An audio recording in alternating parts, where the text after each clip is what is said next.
YouTube channel, Sewing in Switzerland.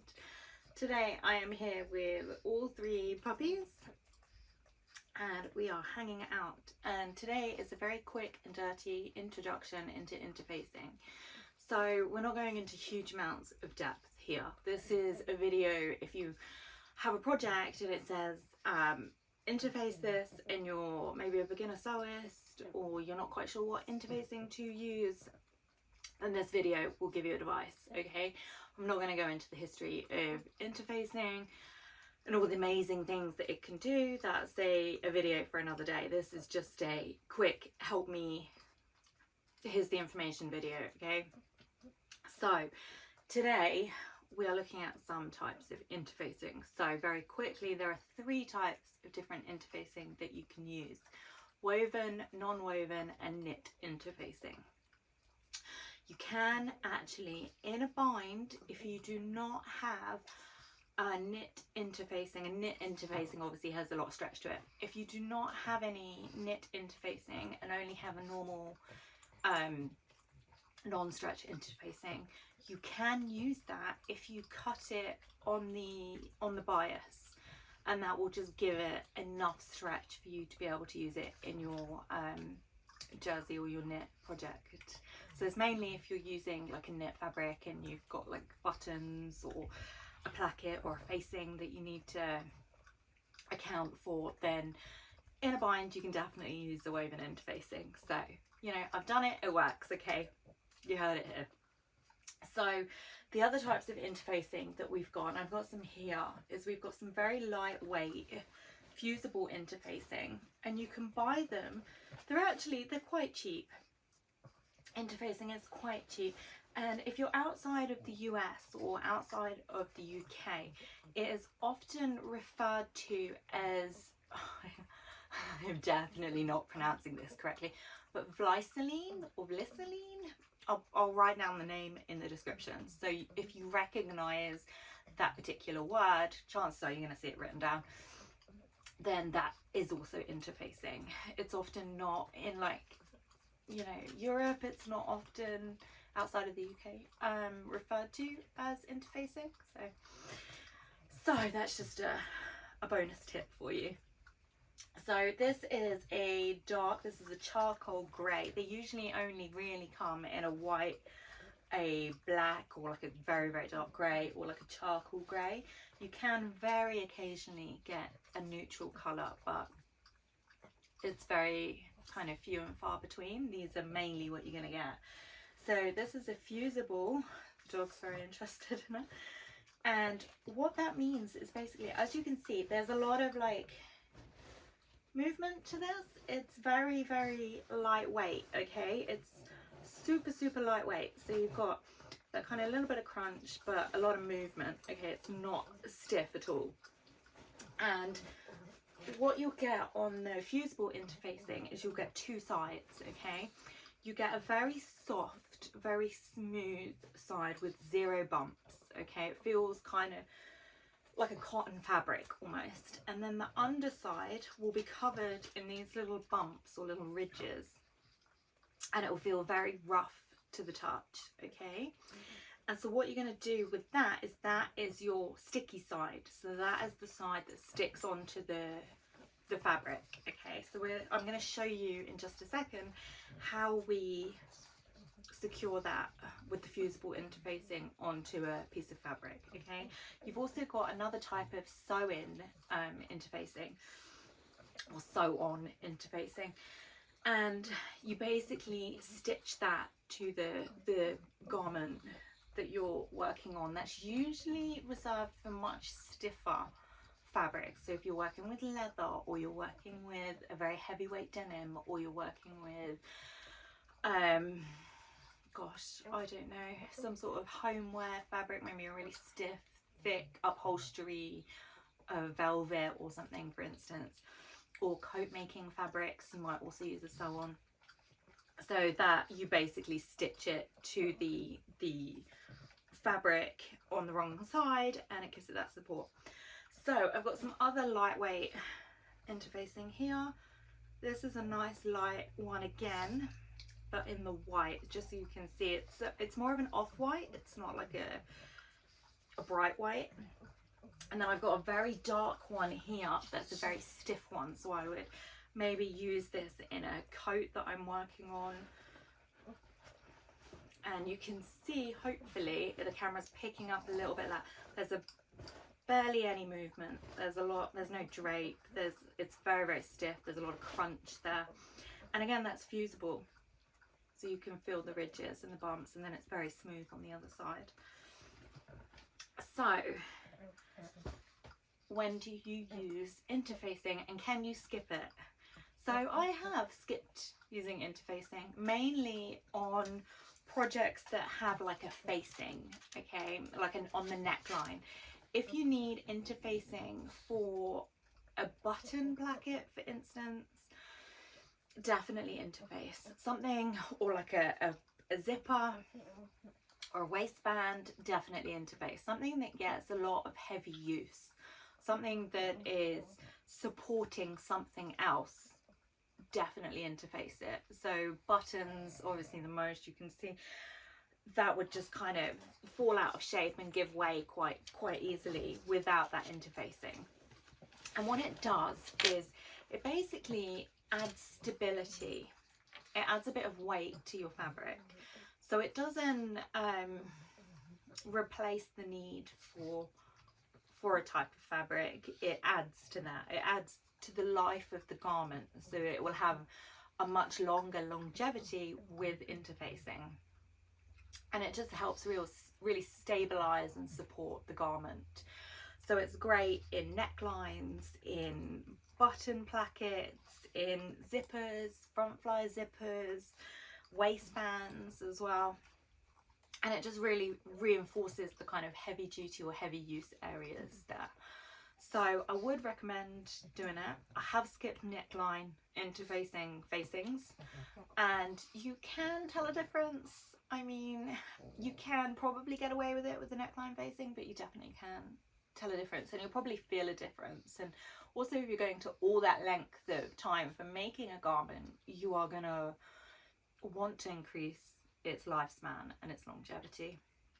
So it's definitely a skip that's not ideally worth skipping. And you can also interface things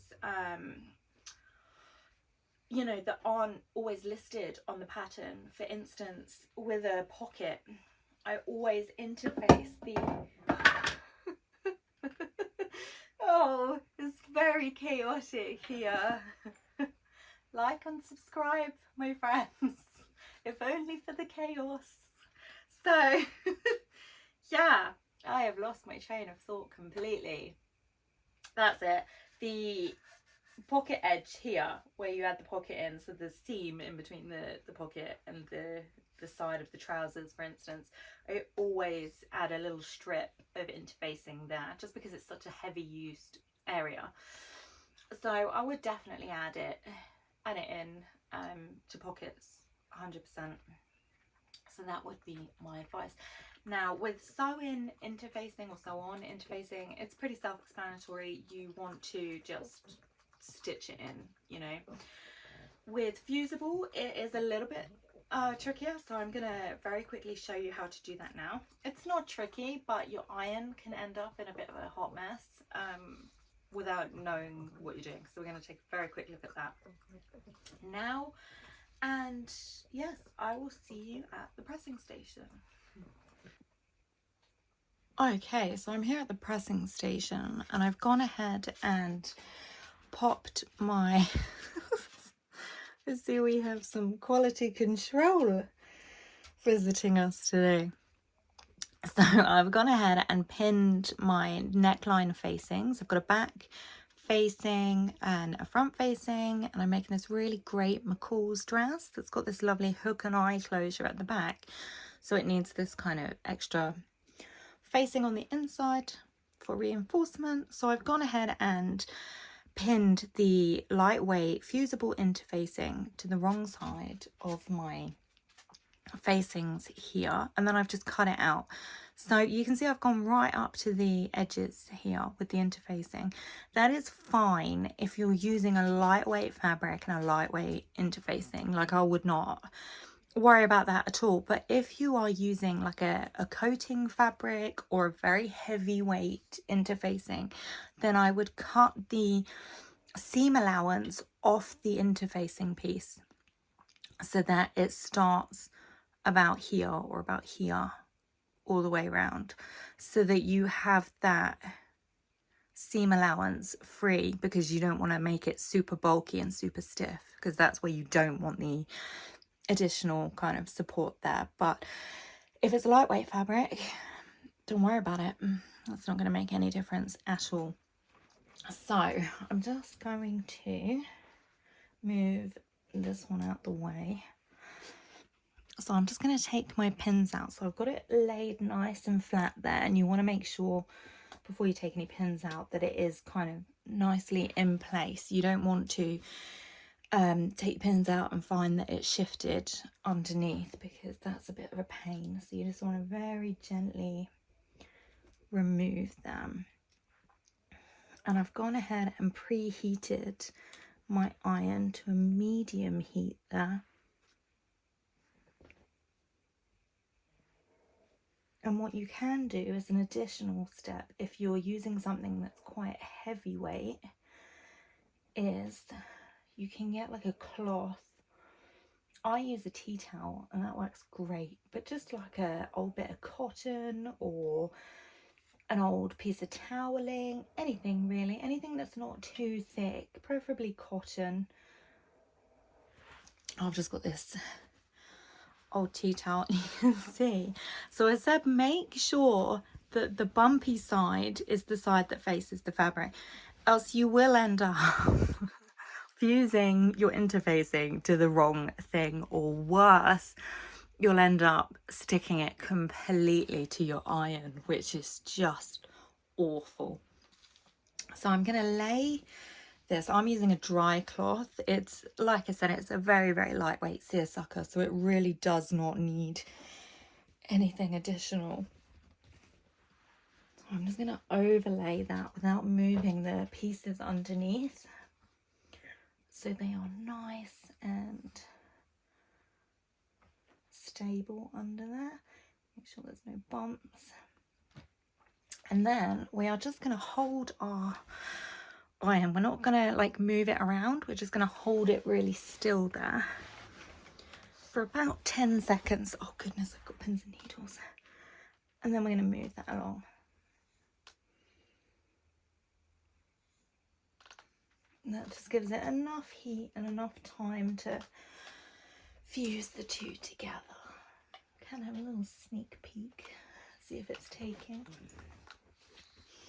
And you always want to make sure that there is some form of cloth in between you and the piece that you're interfacing, because even if you just kind of were to pull this back and you were just to use that, you can catch the interfacing on your iron, and it melts completely, and then you end up with this like really sticky residue that's incredibly hard to get off your iron, and then it ruins the piece that you're interfacing as well, and it's just a lot more work for the sake of grabbing a towel.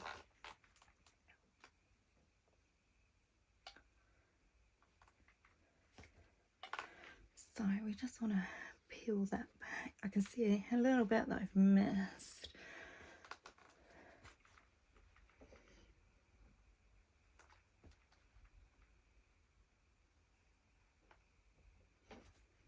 And there we have it, my friends. Have your interfaced piece.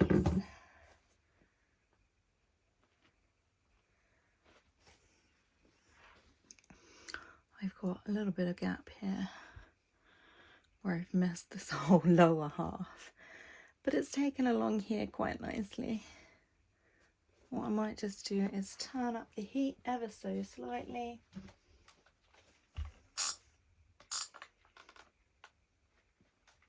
And just give it an extra blast. I've missed the whole lower section anyway. Welcome to the Chaos Sewing channel. As always, if this was helpful to you, I would very much like it if you would like and subscribe. It would make me very, very happy.